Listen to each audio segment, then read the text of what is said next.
तो योद्धाओं, हम लोग संविधान के टेस्ट नंबर 2 के बारे में आज डिस्कशन कर लेते हैं। आपको पहला क्वेश्चन मैंने दिया था कि क्या भारत का राष्ट्रपति एक रबर स्टैम्प मात्र है। तो इसमें आपको आपकी ओपिनियन पूछी गई है। तो आप अपनी ओपिनियन को अपने मन से नहीं लिखेंगे, संविधान में जो प्रोविज़न दिया है उसके प्रोविज़न के अनुसार अपने ओपिनियन को जस्टिफाई करेंगे। और इसमें आप दोनों पक्षों को देते हुए एक बैलेंस रूप में आप कंक्लूज़न लिखेंगे। तो आप सबसे पहले फॉर्मेट क्या बनाएंगे, 2 लाइन का आपका इंट्रो होना चाहिए। उसके बाद आप भारत के राष्ट्रपति को रबर स्टाम्प कहे जाने के पक्ष में तर्क आप लिखेंगे। इसके पॉइंट्स को 1 2 3 4 करेंगे, प्रयास करेंगे एक लाइन में 1 पॉइंट्स लिखने का। आपको 10 नंबर में 1 पेज अगर मिलता है तो यहाँ तक आपने पक्ष के तर्क लिया है, आप यहाँ तक विपक्ष में तर्क लेंगे, रबर स्टाम्प के कहे जाने के विपक्ष में तर्क, और इसको 1 2 3 4 करके 4 लाइन में 4 पॉइंट लेंगे और आपके अंतिम के 2 लाइन में कंक्लूज़न लिखेंगे। तो शुरू के 2 इंट्रो, फिर पक्ष में तर्क, विपक्ष में तर्क, ये मेन बॉडी हो गया आपका, और उसके अंतिम में 2 लाइन में कंक्लूज़न। तो ये आपका आंसर का फॉर्मेट होना चाहिए।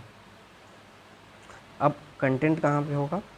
कंटेंट में आप सबसे पहले लिखोगे कि भारत का राष्ट्रपति अनुच्छेद 60, भारत का राष्ट्रपति अनुच्छेद 60 के तहत संविधान की रक्षा की शपथ लेता है। समय समय पर भारत के राष्ट्रपति के ऊपर भी ब्रिटिश राष्ट्राध्यक्ष के समतुल्य रबर स्टाम्प होने के आरोप लगते रहे हैं। ऐसे में भारतीय राष्ट्रपति की वास्तविक स्थिति का परीक्षण करना आवश्यक, या भारतीय राष्ट्रपति के वास्तविक स्थिति को निम्न तरीकों से देख सकते हैं। ये आप इंट्रो में लिखोगे। उसके बाद आप बताओगे कि रबर स्टाम्प के पक्ष में तर्क। आप इसमें उन तर्कों को दोगे जिसमें राष्ट्रपति का कोई सलाह नहीं माना जाता है, राष्ट्रपति के लिए कोई इसमें पूछना नहीं होता है कि राष्ट्रपति जी ये करना है कि नहीं करना है।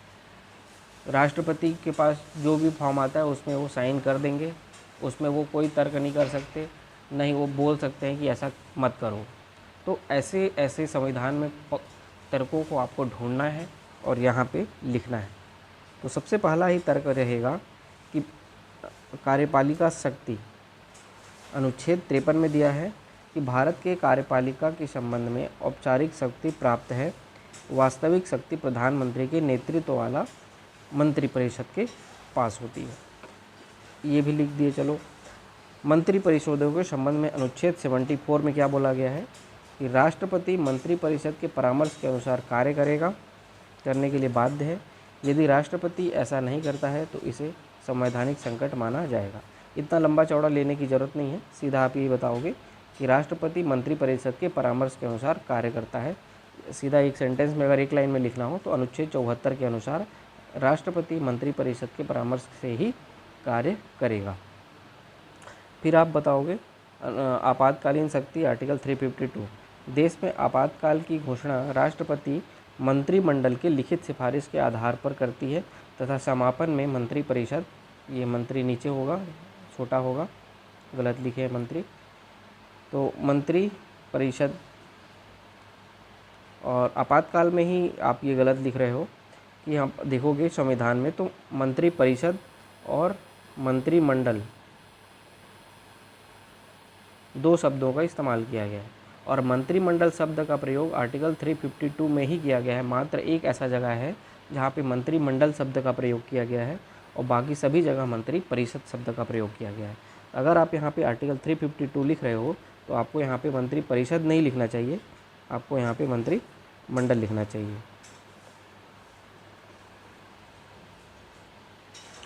तो आप यहाँ पे लिखोगे देश में आपातकाल की घोषणा राष्ट्रपति मंत्रिमंडल के लिखित सिफारिश के आधार पर करती है तथा समापन भी मंत्रिपरिषद के में ही भूमिका होती है। तो ये आप यहाँ पे छोटा लिखोगे, मंत्रिमंडल लिखोगे।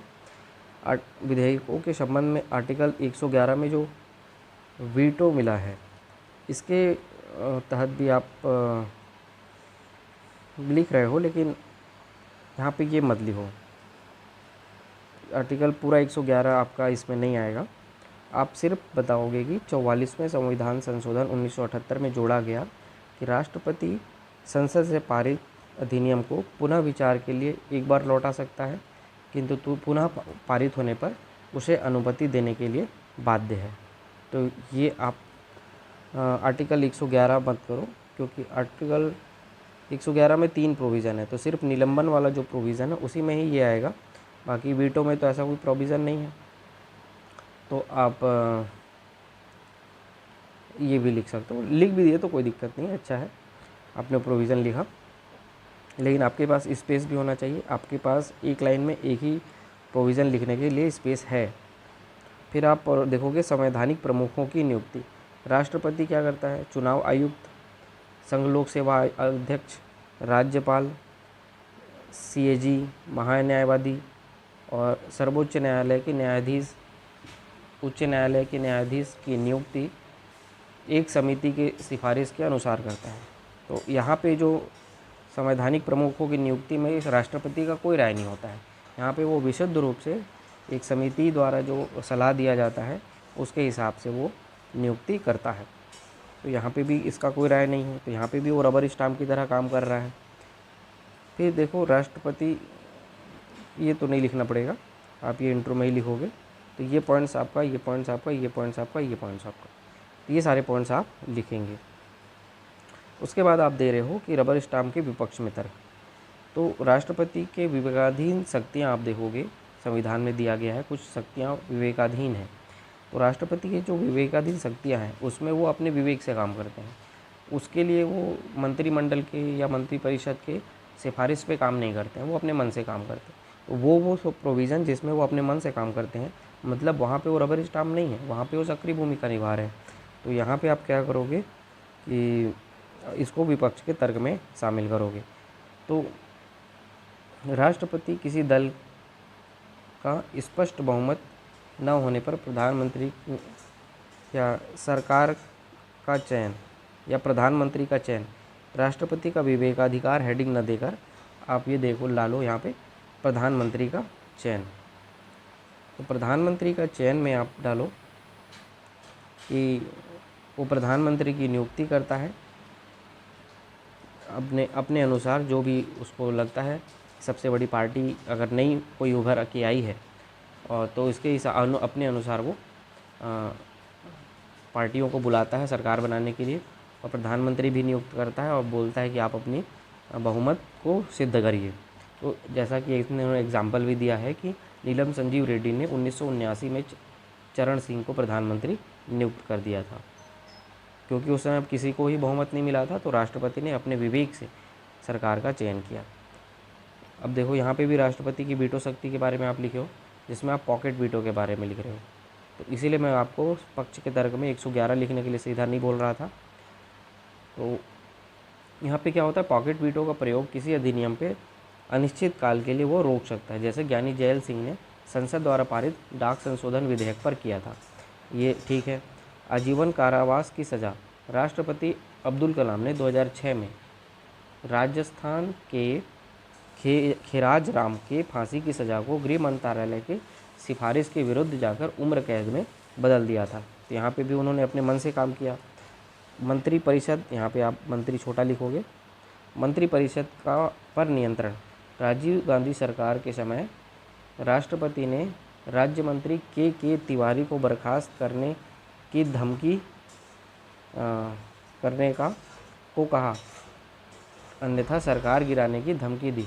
अंततः राष्ट्रपति के प्रस्ताव को माना गया और के तिवारी को हटा दिया गया था। तो इस समय हुआ था, मंत्री जो उस समय के राष्ट्रपति थे उनको इनके जो के तिवारी, राजीव गांधी सरकार में एक मंत्री थे के तिवारी, इन्होंने एक कमेंट कर दिया था कि जो राष्ट्रपति भवन है वो क्या है, आतंकवादियों का एक अड्डा बन चुका है। तो आतंकवादियों का अड्डा बन चुका है,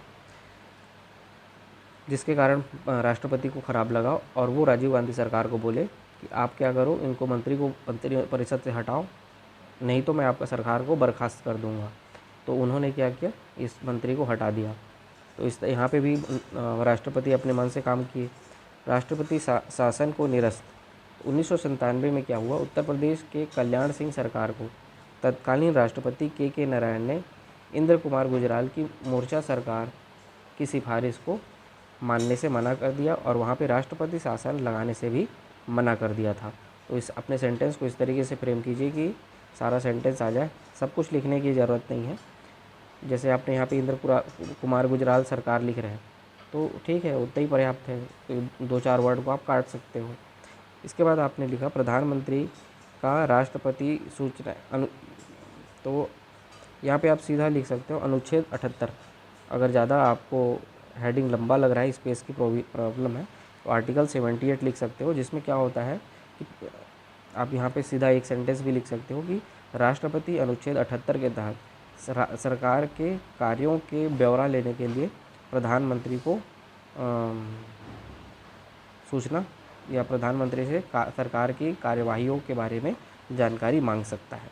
तो ये भी राष्ट्रपति का विवेकाधीन शक्ति है। तो ये अनुच्छेद 78 के बारे में आपने लिखा।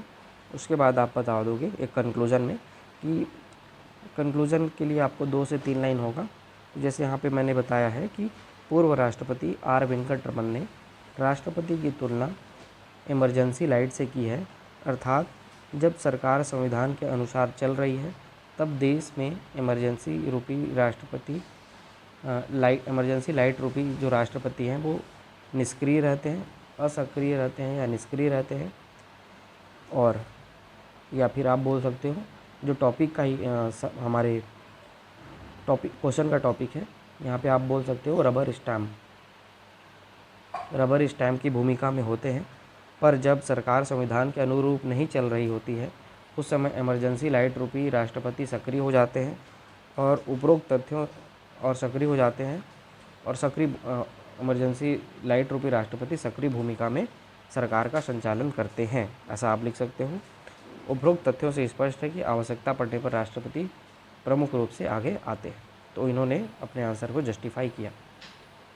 इस तरीके से आप आंसर को लिखोगे बैलेंस रूप में। उसके बाद आपको क्वेश्चन दिया गया सेकंड वाला, भारत के राष्ट्रपति से जुड़े वीटो या वीटो शक्ति के बारे में लिखना है।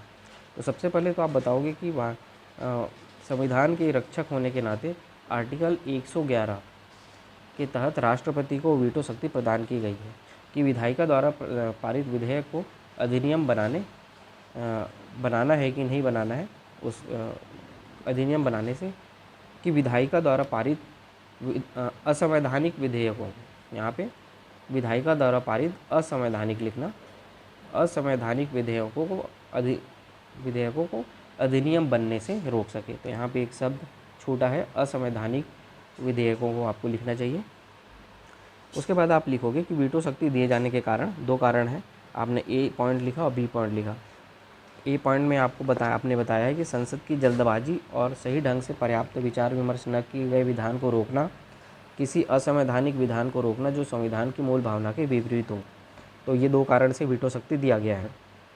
अब कौन कौन सी वीटो शक्ति हैं उसके बारे में आपने तीनों को बताया है विथ एग्जाम्पल, आत्यांतिक वीटो, निलंबनकारी वीटो और पॉकेट वीटो।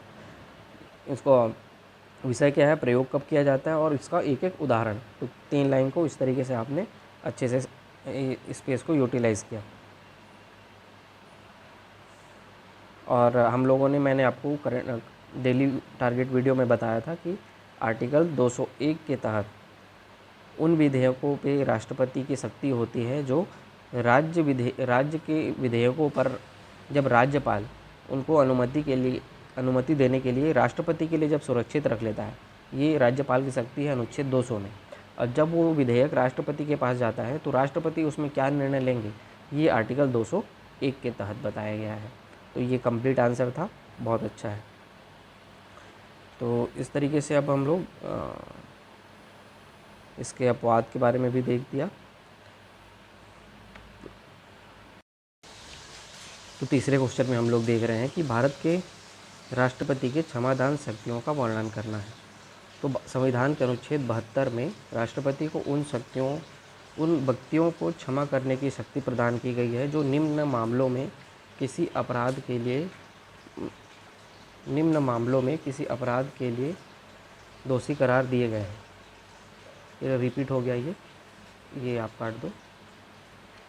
तो आप ये 2 लाइन 3 लाइन में इंट्रो दिए, आपने कारण बताया कि वो संघीय विधि के लिए सैन्य न्यायालय और यदि दंड का स्वरूप 3 मृत्यु दंड हो तो 3 कारण से वो क्षमादान शक्ति देते हैं। तो प्राप्त क्षमादान शक्ति इसमें क्या है, 5 प्रकार है, पाँचों को आपने एक्सप्लेन किया, बढ़िया है। उसके बाद आपने उसके क्षमादान शक्ति दिए जाने का कारण बताया, क्या है कि विधि के प्रयोग में होने वाली न्यायिक गलती को सुधारना, और यदि राष्ट्रपति दंड के स्वरूप को अधिक कड़ा समझे तो उसको बचाव करने के लिए भी दिया जाता है। तो ये एक बैलेंस आंसर है, इस तरीके से आपको इसको लिखना चाहिए।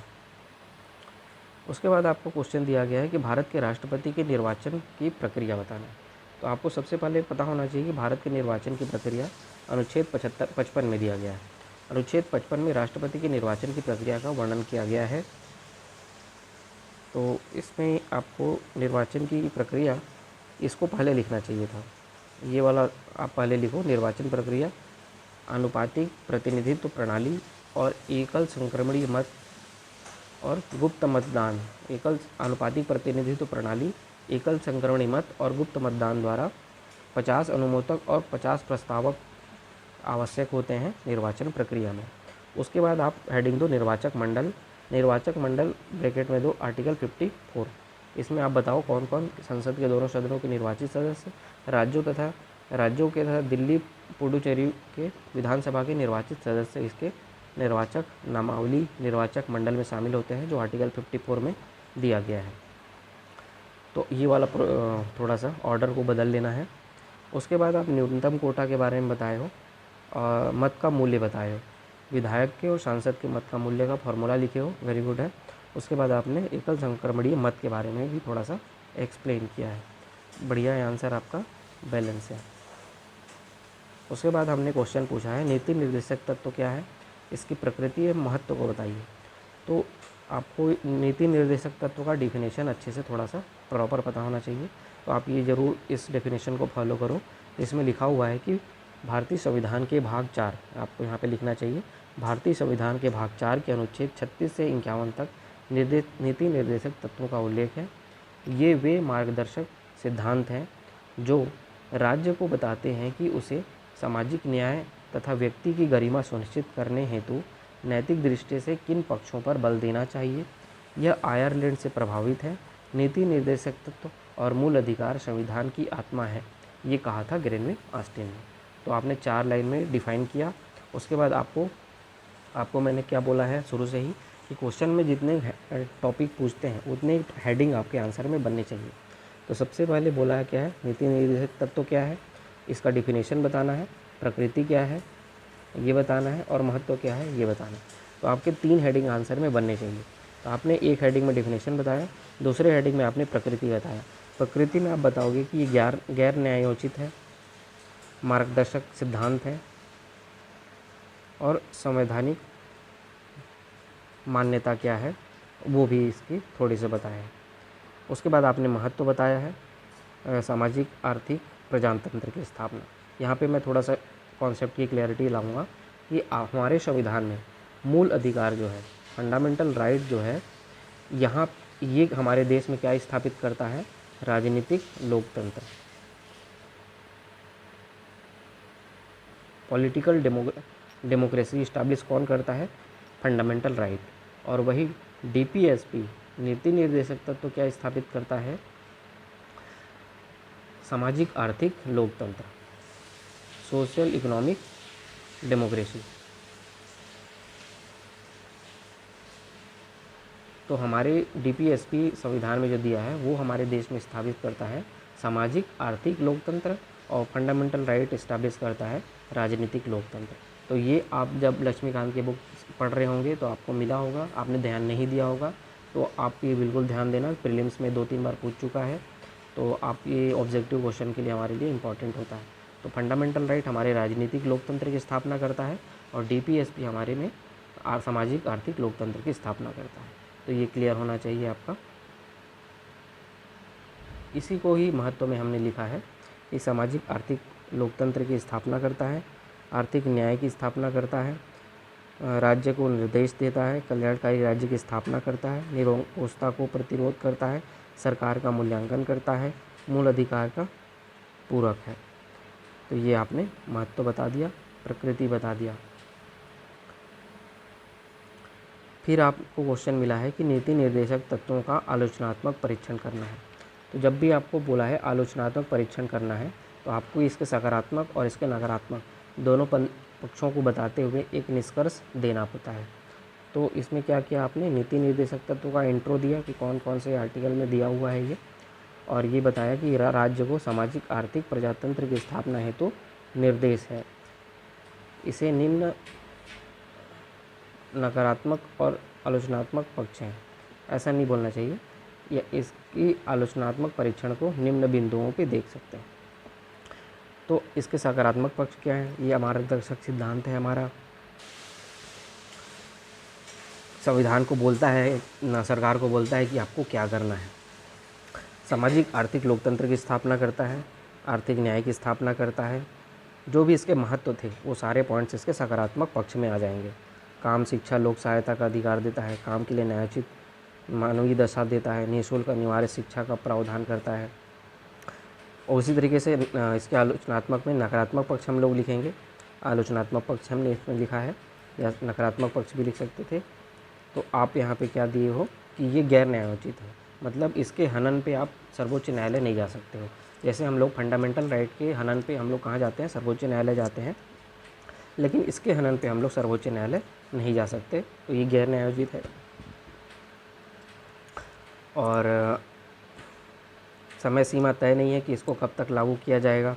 आर्थिक क्षमता से परे, यह राज्य की आर्थिक क्षमता से परे है बहुत सारी चीज़ें। और संवैधानिक टकराव होता है, जो हम लोग मैंने बताया है कि article amendment 25 constitution amendment act 1971, इसमें मैंने बताया था आर्टिकल 31 ग जोड़ा गया था। आर्टिकल 31 ग जोड़ा गया था, जिसमें बताया गया है कि अगर आर्टिकल 14 और आर्टिकल 19 दोनों की प्रोविज़न में अगर मेल मिलाप नहीं हो रहा है तो आर्टिकल 39 ख और 39 ग इसको लागू किया जाएगा, इसको लागू नहीं माना जाएगा। तो ये मैंने आपको डिटेल में बताया था पिछले वाले वीडियो में भी।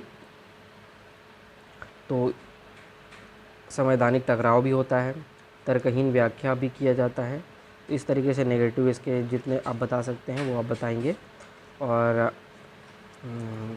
उसके बाद आपने एक बैलेंस रूप में निष्कर्ष लिख दिया, तो ये आपने किया। उसके बाद आपको तो बोला है कि गांधीवादी विचारधारा के वर्णन करना है नीति निर्देशक तत्वों में। नीति इन्होंने गलत लिखा है।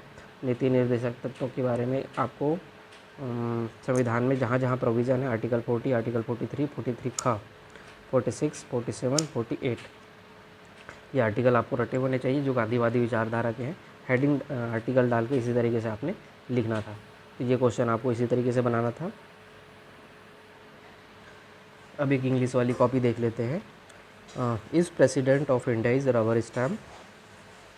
It would be misleading to label the position as merely a rubber stamp. President plays several important roles within the constitution framework. यहाँ पे आपने इंट्रो में ही बता दिया कि नहीं है, आप इसके राय से सहमत नहीं हैं। इंट्रो में कभी भी सहमति असहमति नहीं दिखाया जाता है, हमेशा जो भी आपको बताना है वो कंक्लूजन में ही बताओगे। और कंक्लूजन में आपका आंसर बैलेंस होना चाहिए। कभी भी हाँ हाँ होता है, ना नहीं होता है, ऐसा नहीं होता है। आपको आंसर बैलेंस रूप में दोनों पक्षों के बारे में बताना चाहिए और एक बैलेंस आंसर लिखना चाहिए। तो सबसे पहले तो इंट्रो में ही आपको कॉन्स्टिट्यूशन प्रोविज़न, जैसे मैंने आपको हिंदी वाली कॉपी में इंट्रो बताया उस तरीके से लिखिए। और फिर आप उसमें बताओगे इसके फेवर में कि ये रबर स्टैम्प है, और आप बताओगे कि इसके नॉन फेवर में आप बताओगे कि ये रबर स्टैम्प नहीं है, जैसे इसने बताया। और दोनों इतना आपको हेडिंग देना था फेवर में कि रबर स्टैम्प है, इसके अपोज में बताना था कि रबर स्टैम्प नहीं है, और एक कंक्लूजन बताना चाहिए था कि इसमें क्या है। तो ये आंसर इनका थोड़ा अनबैलेंस है, आपको इसको रीराइट करने की ज़रूरत है। इस तरीके से आप मत लिखें, इसको आप थोड़ा सा सुधारें। उसके बाद वीटो पावर के बारे में बताया है आपने, यहाँ पे आर्टिकल का एक्सप्लेनेशन नहीं दिया है। आपको आर्टिकल यहाँ पे बताना था कि वीटो पावर कौन से आर्टिकल में दिया है। तो आर्टिकल वीटो पावर आर्टिकल 111, तो आर्टिकल आप 111 में दिया है, ये आपको एक्सप्लेन करना चाहिए था क्यों दिया है आपको वो। चलो ठीक है, आपने बताया है। उसके उसके बाद टाइप्स बताए हैं, यूजेस बताए हैं, विथ एग्जाम्पल भी बताए हैं। तो ये आपका आंसर ठीक था, बस आपने आर्टिकल एक्सप्लेन नहीं किया था, तो वो आर्टिकल आप ज़रूर एक्सप्लेन करें। फिर आपने दिया है pardon power, article 72। Article 72 empowers the president to grant pardons. Circumstances दिया है, ऑब्जेक्टिव दिया है, उसके बाद पांचों के बारे में बताया है, और आपने एक कंक्लूज़न दिया है। ये आपका आंसर अच्छा था, तो ये अच्छा आंसर है। उसके बाद आपने what is DPSP, explain it's nature and importance. तो DPSP का जो डेफिनेशन मैंने हिंदी वाले में बताया था, उस तरीके से आप इसकी डेफिनेशन को लिखिए, उसको हिंदी इंग्लिश में ट्रांसलेट करने की कोशिश करिए। और नेचर में नॉन जुडिशियल, अच्छी बात है। गाइडलाइन फॉर गवर्नेंस, अच्छी बात है। फ्लेक्सिबिलिटी इन इम्प्लीमेंटेशन, मॉरल ऑब्लिगेशन, अच्छी बात है, बहुत अच्छी बात है। इसमें कुछ और भी पॉइंट्स आप ऐड कर सकते थे। Importance of DPSP, welfare of people, policy formation, national goals, constitution, reason of justice. कुछ और पॉइंट्स आपकी हिंदी वाले कॉपी से मिले तो आप इसमें ऐड ऑन कीजिए, बाकी अच्छा आंसर है। आपने लिखा है गांधीयन आइडियाज़, DPSP के गांधीयन आइडियाज़ के बारे में लिखा है, गांधीयन प्रिंसिपल। अगर यहाँ पे गांधीयन ही आइडियाज़ पूछा है तो बहुत ज़्यादा आपको इंट्रो देने की ज़रूरत नहीं है। 4 लाइन में आपने इंट्रो दिया है, कोई मतलब का नहीं है। आप 1-2 लाइन से ज़्यादा मत दीजिए। उसके बाद आर्टिकल सीधा 40, 43, 43B, 46, 47, 48, वेरी गुड है, आप इसी तरीके से ही लिखेंगे। उसके बाद आपका प्रोसेस ऑफ इलेक्शन प्रेसिडेंट का, तो election process, election of the president bye indirect election, that is directly by people, non directly by people. तो आपको तो सबसे पहले आर्टिकल ही बताना चाहिए था। The process of election explain in article Indian constitution article 55। फिर आप बताओगे उसके जो प्रोसेस हैं, ये आप बताओगे। तो proportional representation by means at single transferable vote, ये आपको बताना था पहले, यहाँ पे ही इसको बताना चाहिए था प्रोसेस में ही। उसके बाद इलेक्टोरल कॉलेज आर्टिकल 54 के बारे में बताया है, सारे इलेक्टोरल कॉलेज के बारे में आपने बताया है।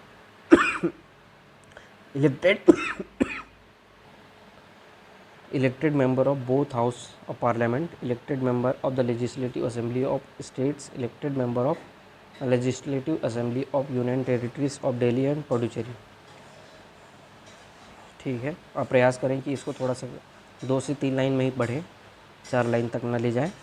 उसके बाद आपने वोट बताया है, वोट वैल्यू बताया है, वोट वैल्यू के बाद इलेक्टोरल कोटा बताया है, और nomination of candidate 50 electors and 50 electors and proposer, तो ये आपने बताया है। ठीक है, ये प्रोसेस आपका भी आंसर ठीक है। तो इस तरीके से हम लोग देख रहे हैं आपकी कॉपी को, और जो भी नहीं लिखे होंगे इन दोनों कॉपी को, हिंदी इंग्लिश दोनों में आपके पास कंटेंट अवेलेबल हो गया है। आप अपनी कॉपी को देखिए और जो भी करेक्शन की ज़रूरत थी करिए, और ज़रूर अपने आंसर को लिखिए। फिर हम लोग मिलेंगे टेस्ट नंबर 3 में।